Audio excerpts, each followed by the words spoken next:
Hey everyone, how are you doing today? I'm doing pretty good. My coffee today is coconut mocha. I'm drinking it in my University of Hawaii mug. Let's see, there you go.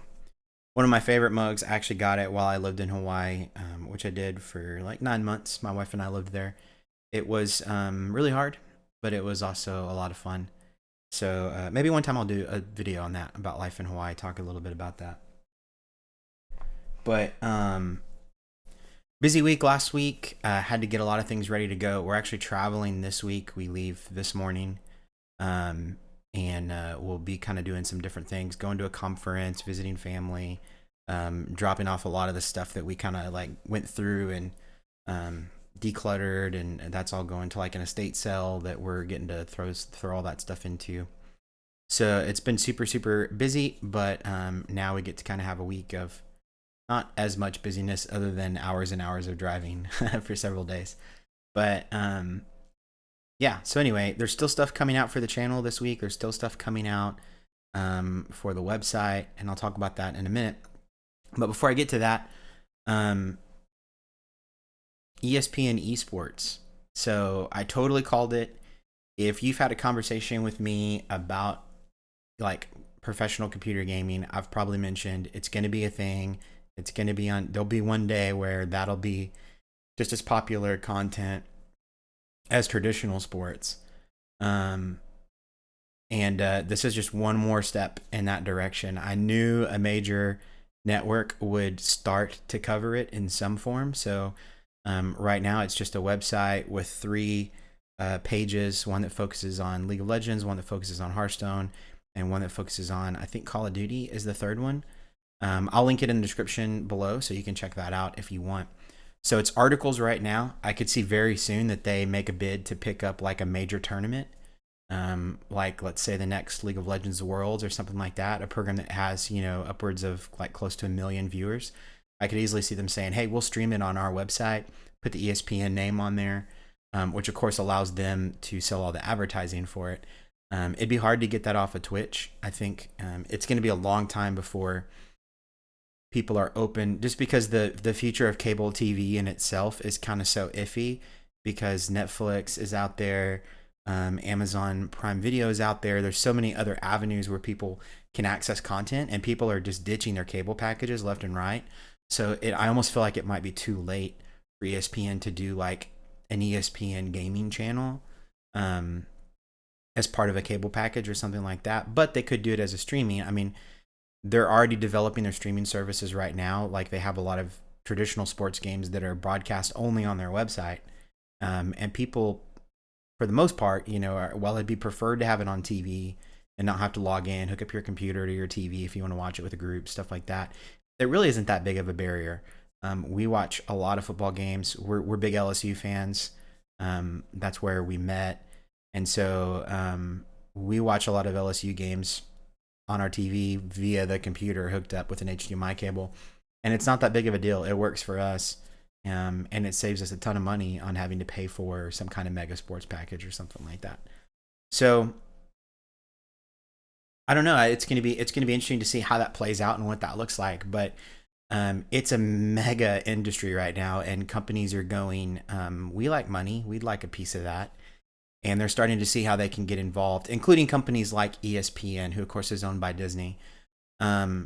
So I don't know. It'd just be interesting to see how that all kind of pans out in the future.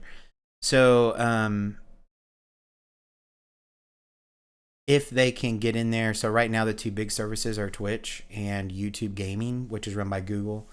And YouTube Gaming has a fraction of the viewers that Twitch has, and it has the Google name behind it. So it'll be interesting to see like how ESPN's able to break into that market, if they want to just be reporting on the news around it right now, or if they want to actually try to slide into the content side.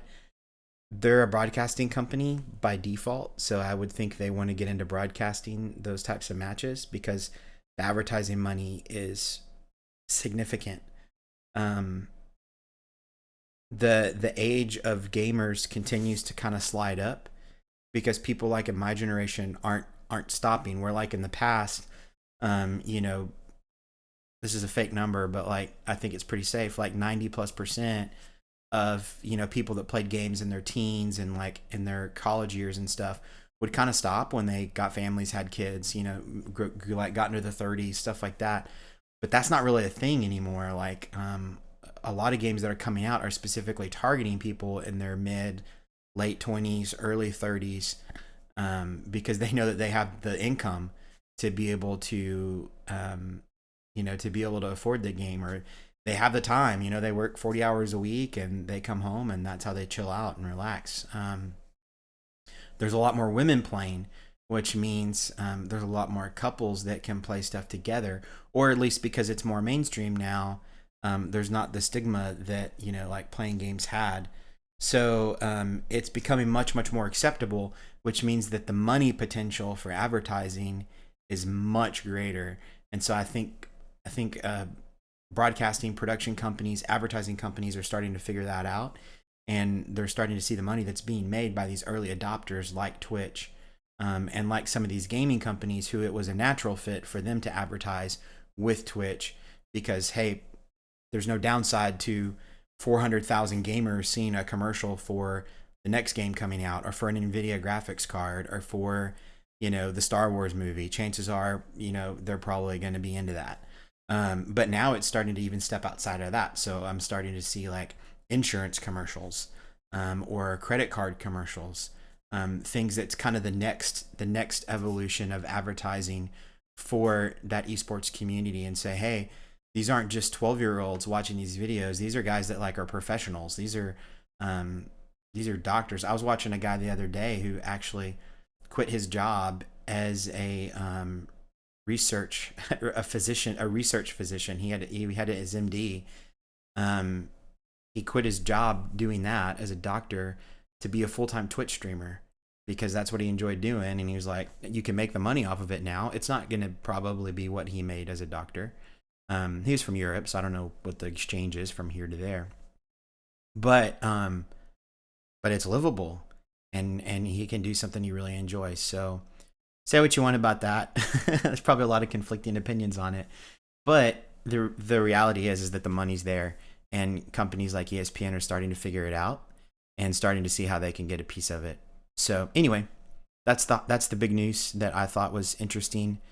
It's got a lot of cultural impact, like in the way that our our lives are changing in general. And I think there's a lot of like sociological impact if you want to like really think about it deeply. So anyway, if you have thoughts on ESPN starting to cover esports, put them in the comments. I'd be interested to see what you think.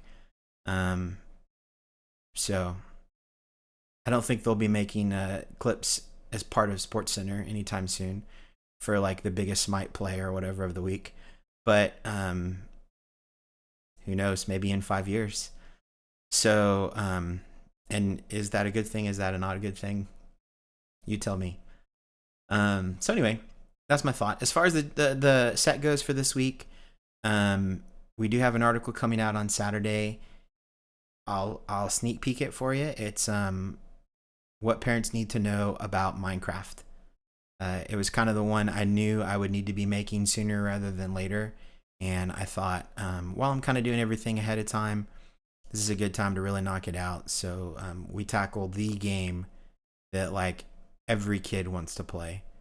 Like I've never run into a kid that's like hasn't at least thought about it and like or played it on a friend's iPad or something like that. So check that out, and you can see. I mean, I think I cover everything in the base game itself. We don't obviously get into mods or anything like that, but we talk about pretty much everything that your kid may run into in the game proper as it's sold right now. So, and we talk a little bit about mods, but mostly just cover the stuff in the game. So that's it. That's all I've got for today. We're back on the cell phone cam because my webcam dies after like 5 minutes. I don't know why. So this is my 5th time to try to record this video, and it's hopefully the first time that it'll actually work. So if you're seeing this video, persistence won out, and we're good to go. But I got to clock in for my other job. So have a good week, and check out the video on Saturday, and we'll talk to you guys next time. Bye.